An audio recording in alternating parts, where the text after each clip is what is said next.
Thank you for joining today's webinar hosted by In Case of Crisis. My name is Christopher Britton, General Manager with In Case of Crisis, and I am your moderator for today's session.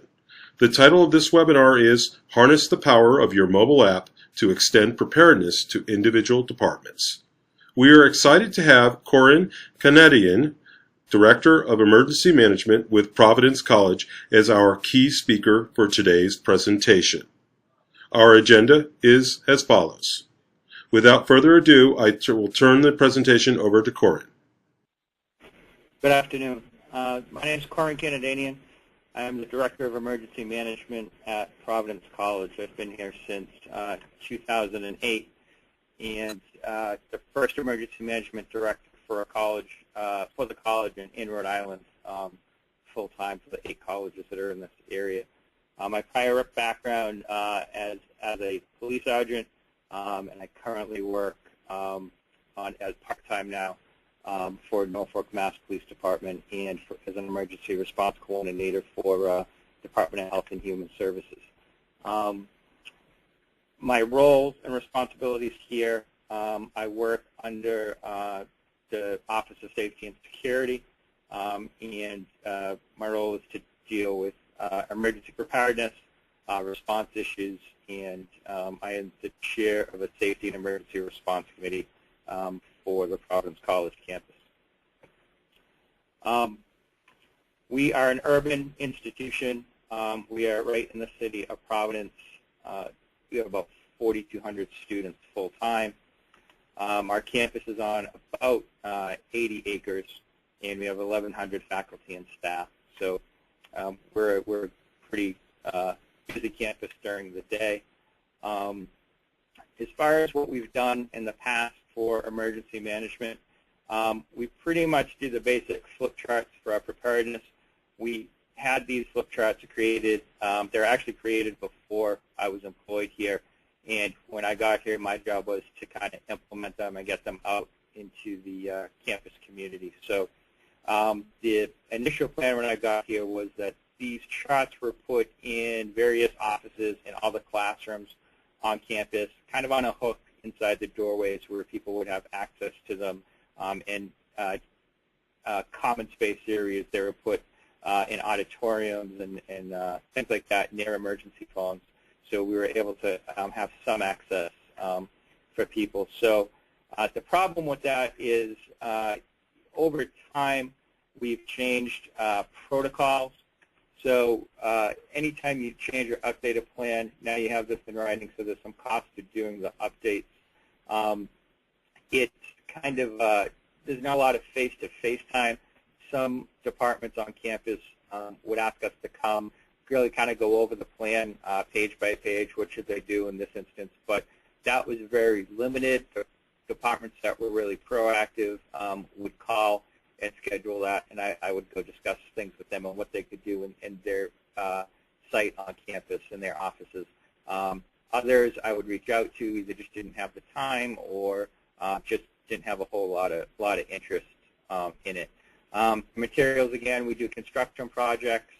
They get lost during the summertime, and they're not replaced. So basically, we would have students go around at the end of every summer before the fall and make sure they were there. And again, just more cost to create, print, and get these out there. And they weren't every place on campus. They weren't at every desk or every phone. They were, limited places on campus where people would have access to them. We did put them in PDF format so that people would have access at their computer desktops. And that helped a little bit in cost savings because we could have them print out the PDF and create their own little guide if they wanted to keep it directly at their desk. So some of the challenge that we have, again, is the cost. We have a lot of contractors and vendors on campus that are here for a period of time. They don't know what our emergency response plans are or our procedures, so they don't have access to that information all the time. The helicopter parents that we all have on college campuses, parents want to know. So again, they don't have the plan in front of them. They want, it was on our internal website, it's put on our website in PDF, so we made it a little bit accessible to them. But they want to know information, they want to know when things change. So we want to have some accessibility there. And again, they just get outdated, and unless you have a good budget, you have to print these things and look at them. I would say at a minimum every 18 to 24 months and do some updates. Again, our website is a little bit difficult. We would refer parents to the website or people to the website to find some of the information. It was a little cumbersome in trying to find this information when they wanted it. So we thought going to a mobile app, we would look around campus, and that's really how people are communicating now. Our students walk across campus with these things pasted to their ears and their eyes down and walking through campus. So they're getting their information. They're Facebooking, they're texting. So we thought if we could get this out there and get all the information that's in our flip chart, fire incidents, weather incidents, what to do, that they would have that pretty much at their fingertips. So we're focusing on our students, parents, faculty, and staff, and even people in the local community that come here to use our campus. We want to give them that ability to know what our emergency plans are and how to keep themselves safe. We are in an urban inner city. There is crime, not so much on campus. We do have a moderate amount of crime sort of on our borders and out in the local community in the neighborhood that we're in. We have a lot of students and faculty that study abroad, and we wanted to be able to provide some information for them when they go away. A lot of this information, on evacuation of a fire, it doesn't have to be specific to a building, but it's information they can take with them. So we wanted them to use the apps. Again, everybody has them. Everybody's sort of plugged into the cell phone or some sort of device where you can get this information. So we started having some discussions here with some different groups on campus that we really felt would be interested.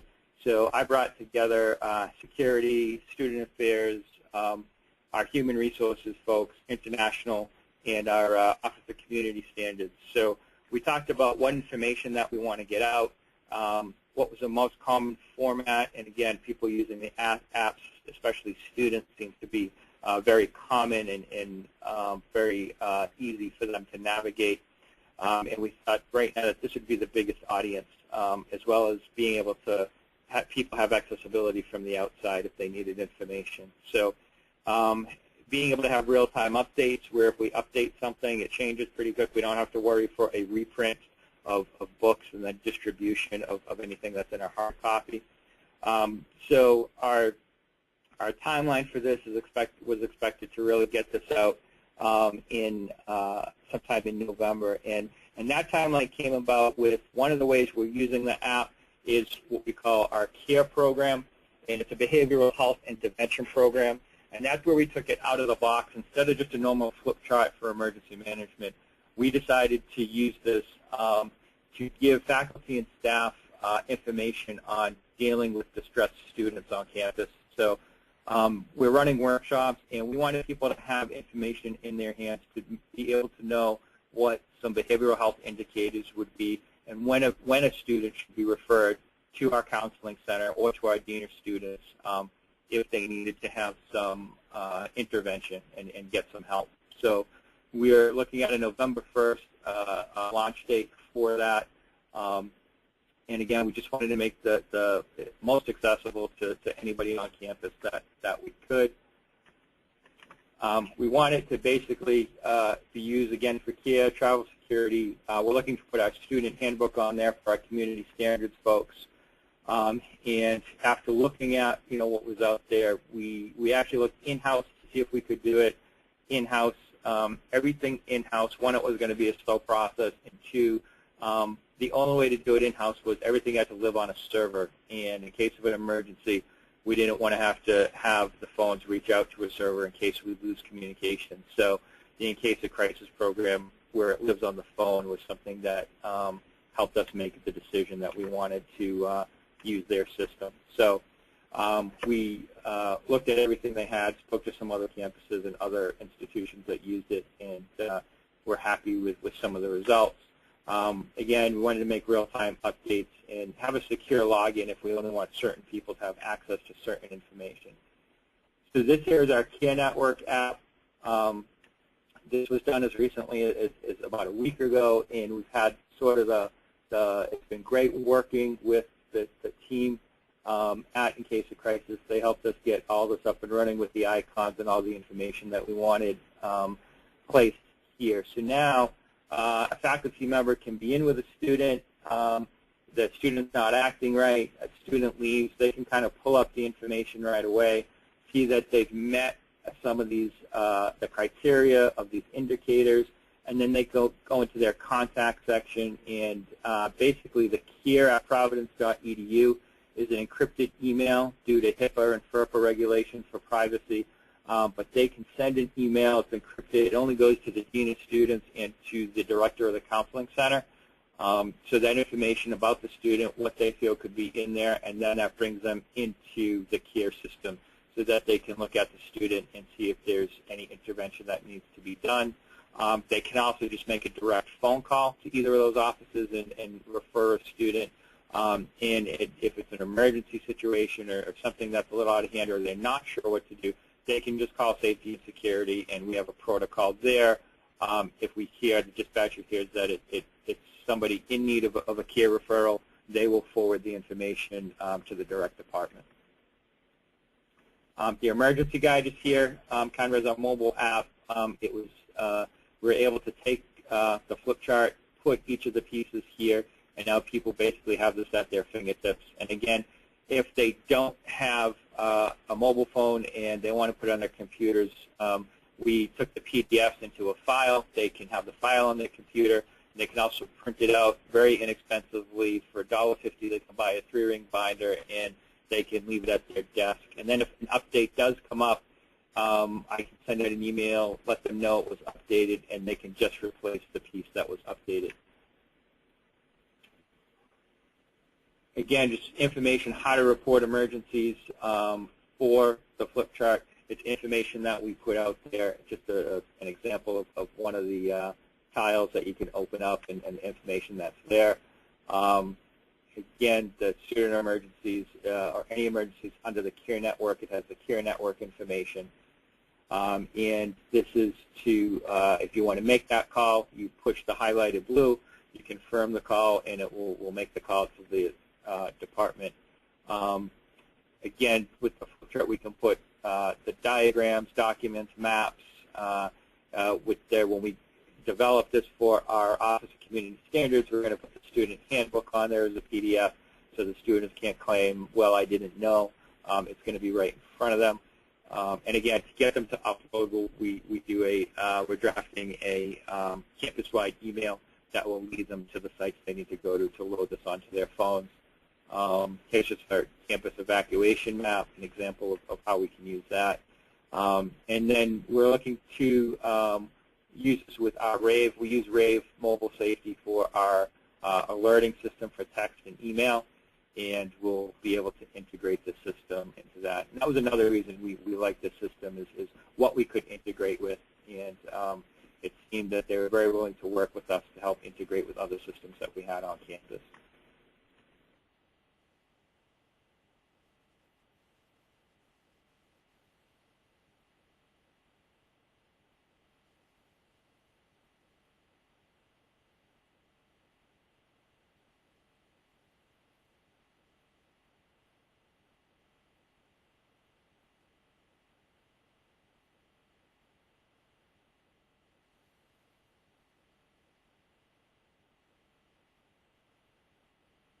Their phones.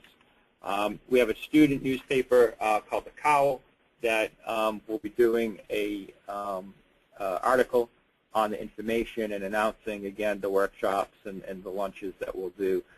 We have faculty staff newsletter. Information has already been placed out to them through a Dear Colleague letter, as well as information on how to make these referrals. And now they'll have this app as a tool to use to make it easier for them to make their referrals. And then under human resources for our staff folks, again, that newsletter will have the information on the programs that we have for the flip chart as well as the care plan. Our alumni are also interested, our board of trustees, on all the things we do for emergency management and crisis management on campus. So we will allow them access to it so that they can see what's there. The care plan is going to be initially, we're probably going to keep it password protected for faculty and staff, and we will probably have another plan that we're looking at setting up for students so that if it's a roommate that wants to refer a roommate, student to student, there'll be some information there for them as well so that they will have a plan developed for them where they can use this. So again, our timeline is to try to get the CARE app up and running for October 1st, and that looks like we'll be there. We'll be finishing up some of our final editing this week, doing a little bit of testing with it next week, and we should be able to get it out to our community in full for our October 1st. The EM guide will go out for November. We have some updates going to that.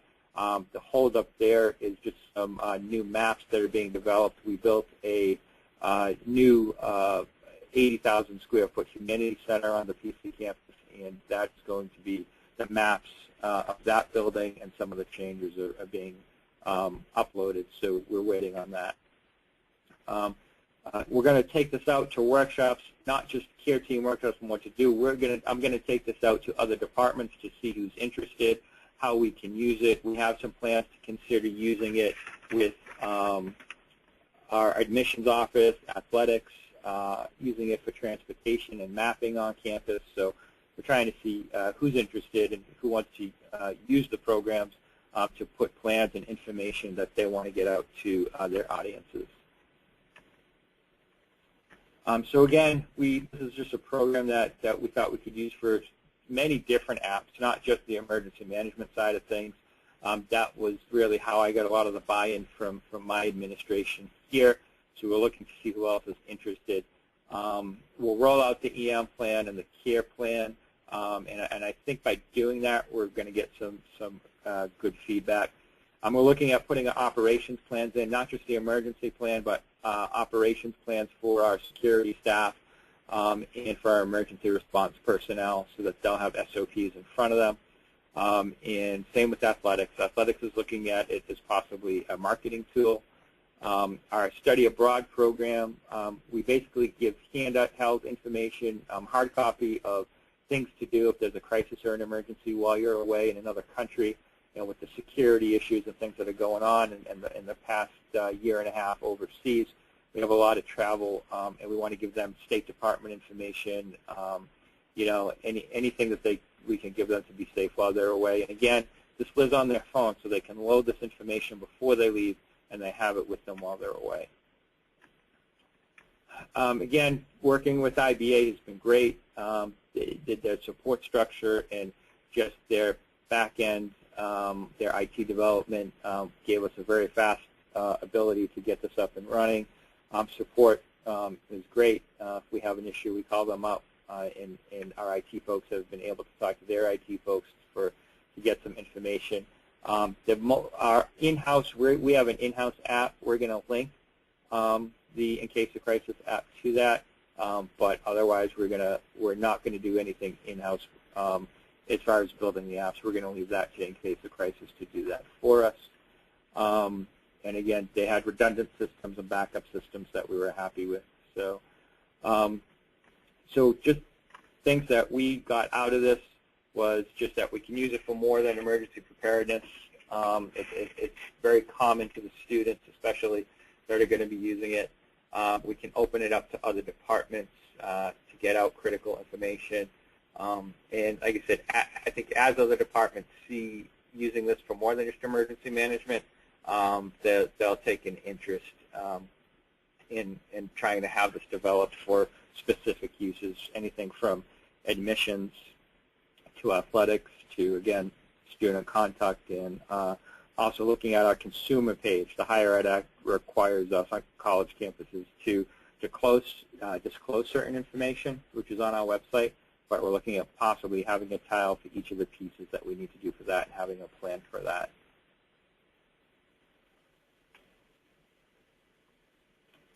It's about what I have and what we've done with it. Again, we're happy with what we have so far, definitely looking to expand. And if anybody has any questions, I'd be happy to answer. And if you'd like to, there is a question area in the GoToMeeting box that you can type in questions.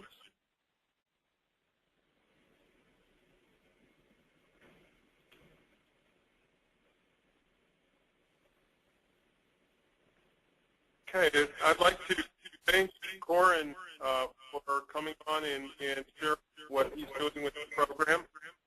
And thank everybody for attending. It looks like we could have a question here, so we'll go ahead and answer that. Let me see if we can get it so we can read it here.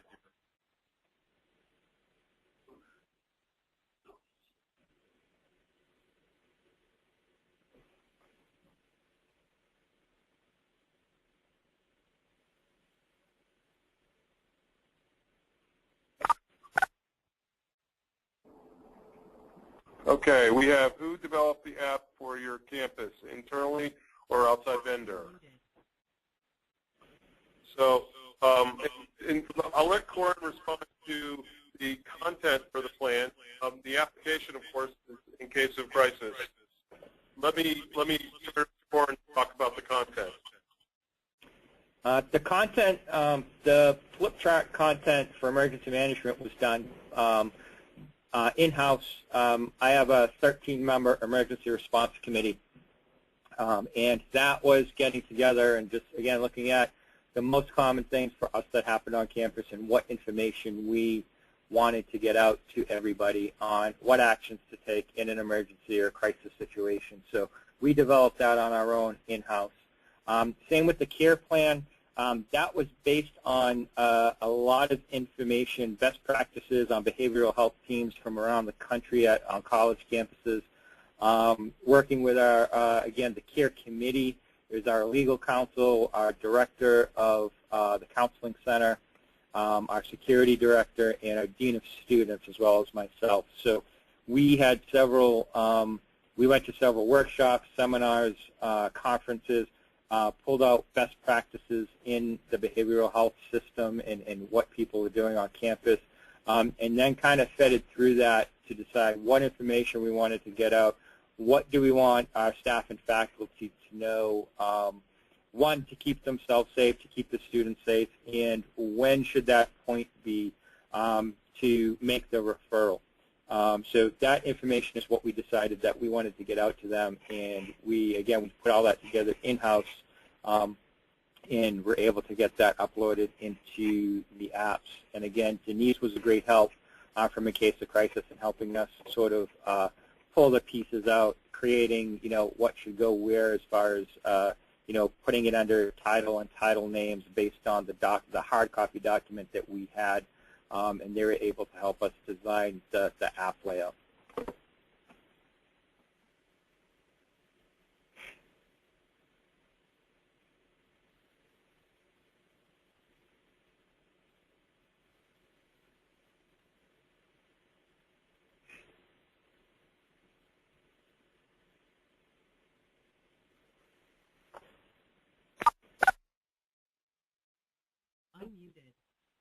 Koren, the next question is a follow-up to that, which is from Stephen Morin, which is being set to the time it took to go from concept to app ready for the care plan and also the EM plan.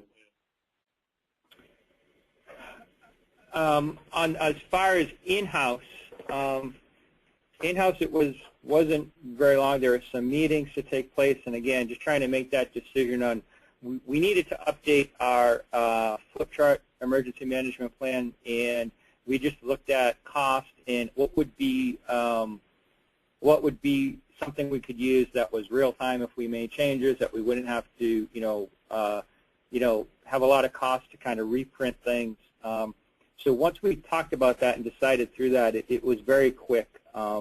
We made the decision to use In Case of Crisis, called them up, got into the system, made the purchase, and I'll tell you, probably from as far as getting the design on paper into the app, working with Denise, we did the care app. She did both the care app and the flip chart. We basically did that in about a week and a half. from the time we said, go, so we could get this done, so that I now have the drafts where I can do some editing with, and we can make live. So as soon as the editing, so within about a 2-week period, we had these 2 major, what I think are significant plans for our campus done in a very short amount of time. Great. I do not see any other questions from the audience, and I would like to, again, formally thank Koren for sharing with everybody what he's doing with his program. Very exciting.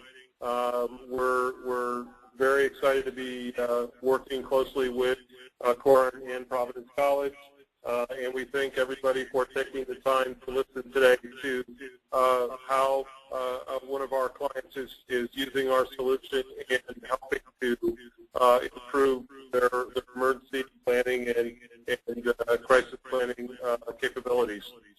Thank you, everybody.